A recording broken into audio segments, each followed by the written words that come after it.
Hello YouTube, this is Rhino Dan. I know it's been a while since I made a video and I'm sorry for that.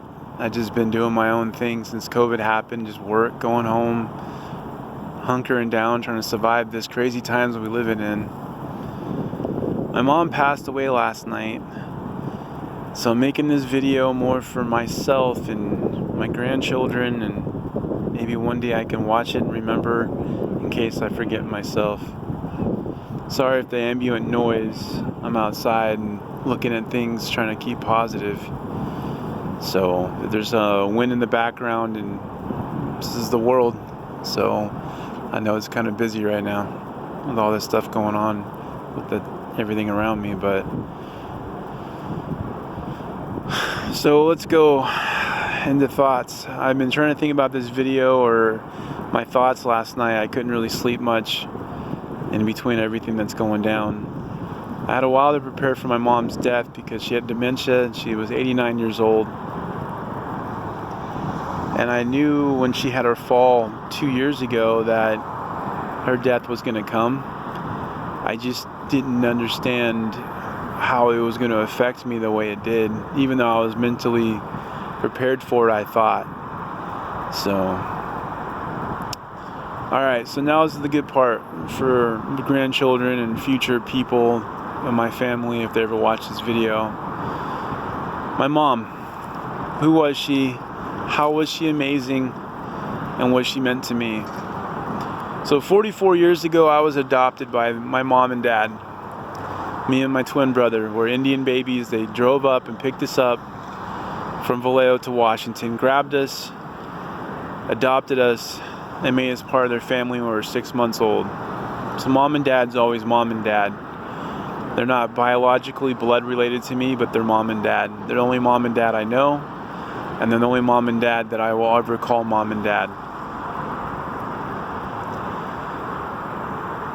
My mom adopted us because she's 89 years old, so when she was 45 years old, when she adopted us, she always prayed to God that she'd be old enough to see us graduate and to have a family of our own, and she accomplished that. That was one of her biggest fears, of starting a family later in life, especially, I mean, nowadays we have a longer life expectancy, but you gotta remember this is back in the 70s, and times were very different than it is now. So that was one of her biggest concerns, was to have enough energy and to see us grow and her grandchildren from us, and she did. Both me and my twin brother, we both have children, and she got to see her grandchildren and everybody, and got to see them grow, and I think that was one of her missions in life, and she accomplished it.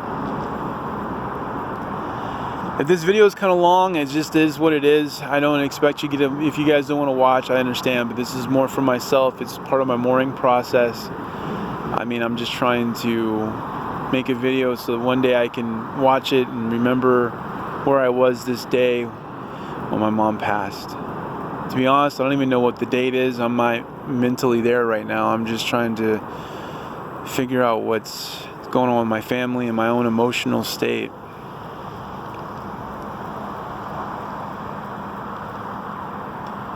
So the thing about me, my mom, a really awesome person, is that she helped a lot of strangers and a lot of people, and she cooked and she welcome people into her home. And a lot of people don't do that anymore, but she definitely did. And she tried her best to help other people in need. And the fact that we had a big family too. She adopted 5 children. She had 4 of her own, so it was 9 of us all together. You have to have a pretty big heart to adopt someone else's babies and make them your own. And I don't know where my life would be today if I didn't have my mom and dad who adopted us and give us the influence and the love and the guidance and the knowledge that they have passed down to me. I don't know where I would be without them. I don't know if I'd even be alive or if I'd be in jail or whatnot if I was not adopted by them. They've definitely helped me out to become the man that I am today. They were definitely part of the process of who I became. I know that I did my own growing on my own life lessons, but they were there for me and still are in some ways. I know when I was motorcycle racing, my mom came to my aid a few times to help me out with money and stuff, because racing does that. It's a very demanding activity. When something breaks or something happens, you have to have it fixed right away for the next race, and I didn't always have the money, and my mom helped out. So she was definitely part of the help there, and I guess when you have children, you never stop helping them out. So that goes for me, future Dan. One day you're going to have to help your children out, and I will be there for them as much as I can. I think that's another thing too that made my mom and dad great, especially my mom, is that she helped the children out as much as she could, and she's done a lot for the family, and so has my dad. And it was very interesting to see how much they've done for the family and how much they were there for them. Very, very special to have that opportunity in life to be there and to have that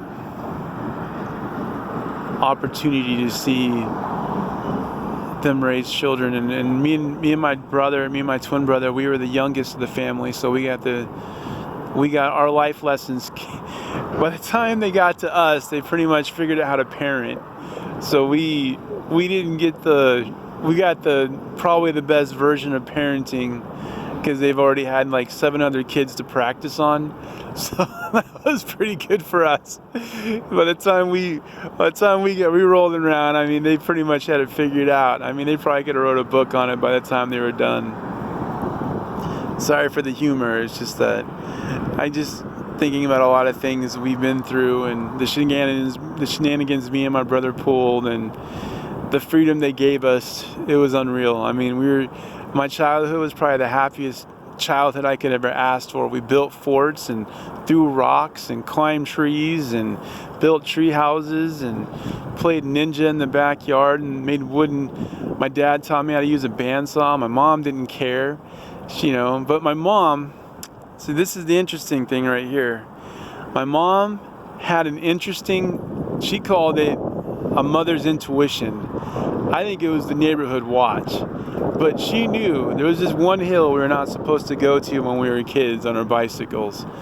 And she knew when we went on this hill, and we'd always got in trouble for it.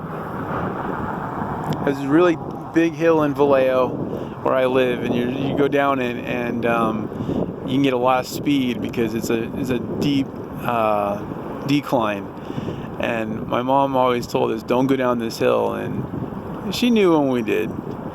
So, but we built ramps, we jumped over kids in the front yard, we threw newspapers at each other. I mean, it was the baddest, awesomest childhood. I could live 100 lifetimes and not have the same childhood. The childhood was like amazing.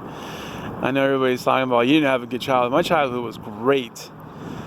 My dad taught us how to use bandsaw in the backyard, in the woodshed, so we can cut, and made swords and ninja stars. We threw them at each other. I mean, my parents were just so awesome. My mom was awesome. She didn't care so much. But one of the things I can say this, though, my mom did teach me, and my dad taught me too, but my mom, for sure, was work ethic. So I had a paper route when I was a kid, and I had a job after school, helped cleaning military housing. That my mom had a contract, and she taught me the meaning of work and the meaning of value of money and working hard for what you have. And a lot of things that she's taught me is still in me today, that hasn't gone away. And I'm very blessed and grateful to have parents like them, and especially my mom. And people loved her, my friends loved her, everybody thought she was the best, and they probably still do. Man, I haven't made a 10-minute video in a long time, gee whiz. Alright, so grandbabies, if you guys ever watched this video and you want to know who your grandma is because she passed before you were alive, understand that I went through the same thing, because my parents were so older when they adopted me that I never got a chance to meet my grandparents. They were both dead before I was alive. Or my granddad on my father's side died when I was like 2, so I don't remember them. I just know this though, your grandma was loving, She would have loved to meet you guys. She would have loved to hold you guys and be a part of your lives as much as she could. She was quirky in her own way. She was a Southern woman, so which means that they have their own little Southern Belle crap going on, but she was a great woman, and I think you guys would have loved her. So, future grandbabies, if you guys ever do watch this video, which is on YouTube, so it will be on for the rest of our lifetimes probably, until YouTube gets banned somehow. But just know that your grandma would have loved you because somehow I was one of her favorites in the family, and my children were one of her favorites, and therefore the grandbabies would have been one of her favorites too. And she would have loved you guys with all of her heart. And with that, I'm going to end this video. Thanks, you guys, part of my YouTube family. You guys have been with me. If you guys want to leave a comment or whatever, hugs, whatever, I appreciate it. I'm not doing this for attention. I'm not doing this for any other reason than just for my own video log. So one day I have a weird memory, or if I'm sad or I'm missing my mom, I can watch the video and remember how I felt that day. So this is more for me than it is for you. But if you guys are here to the end, I appreciate you guys. Thanks for being here. Thanks for supporting me through my endeavors. And I'm sorry I have not been making videos. I'm going to try to start doing soon. But with COVID, I just been going to work, staying home, and trying to stay alive and endure this crazy times we're living in right now. With that, I have to say, with much love and tears down my face, thank you guys. And Mom, I know your soul's in a good place. I know you believe in what you believed in, and we will meet again. See you guys later. Bye.